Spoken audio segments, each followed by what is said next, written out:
नमस्कार. आज आपण बनवणार आहोत घरगुती पद्धतीची कुरकुरीत आणि चमचमीत बोईट मच्छी फ्राय. या माशाला काही भागात बोई मासा असेही म्हटले जाते. कोकणामध्ये हे मासे चवीने खाल्ले जातात. अगदी सोप्या पद्धतीने घरच्याच मसाल्यांमध्ये हे मासे कसे फ्राय करतात हे मी या व्हिडिओमध्ये दाखवलेले आहे, त्यामुळे व्हिडिओ शेवटपर्यंत नक्की पहा. रेसिपीला सुरुवात करण्याआधी तुम्ही जर माझ्या चॅनलला अजूनही सबस्क्राईब केलं नसेल तर बेल आयकॉनवर प्रेस करून ऑलवर क्लिक करा आणि चॅनलला सबस्क्राईब करा. पहिल्यांदा मी इथे बोईट मासे घेतलेले आहेत. आपण बोईट मासा कसा साफ करतात हे पाहूया. सर्वात आधी माशाचे खवले घासून काढायचे, जेणेकरून ते स्वच्छ होतील. सुरीने किंवा विळीच्या साहाय्याने तुम्ही माशांचे खवले साफ करू शकता. त्यानंतर शेपटी आणि बाकीचे भागही कापून टाकायचे. त्यानंतर माशाच्या पोटावर हलका चीर देऊन आतील घाण काढून टाकायची. बोईट मासा हा खूप नाजूक असतो, त्यामुळे त्यांना खूप हळूवार पद्धतीने स्वच्छ करायला लागतं. आपण बाकीचे मासेही अशाच पद्धतीने स्वच्छ करून घेऊया. सर्व मासे स्वच्छ करून झाल्यानंतर एका भांड्यामध्ये घेऊन स्वच्छ पाण्याने 2 ते 3 वेळा धुवून घ्यायचे आहेत आणि स्वच्छ धुतल्यानंतर एका प्लेटमध्ये काढून घ्यायचे आहेत आणि त्यानंतर मॅरिनेशन करून घ्यायचं आहे. मॅरिनेशन करण्यासाठी पहिल्यांदा मी इथे 1 चमचा मीठ घेतलेला आहे. त्यानंतर 2 चमचे मसाला घेतलेला आहे. इथे मी घरचाच तिखट मसाला घातलेला आहे. त्यानंतर अर्धा चमचा गरम मसाला घालायचा.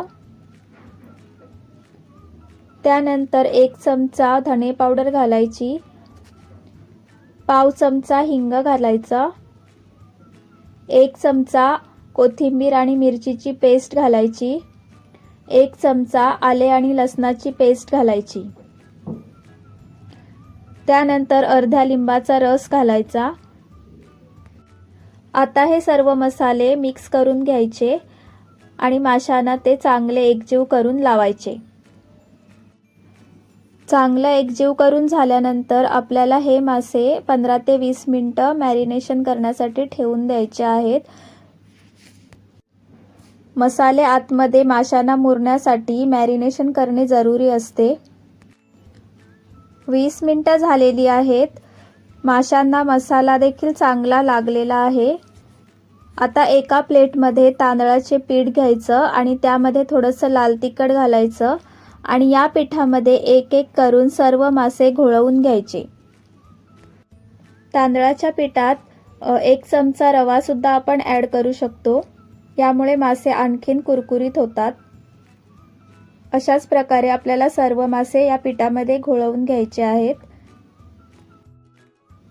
त्यानंतर लगेचच हे मासे फ्राय करायला घ्यायचे. त्यासाठी मी गॅसवर तवा गरम करायला ठेवला आहे. त्यावर 2 चमचे तेल घालायचं.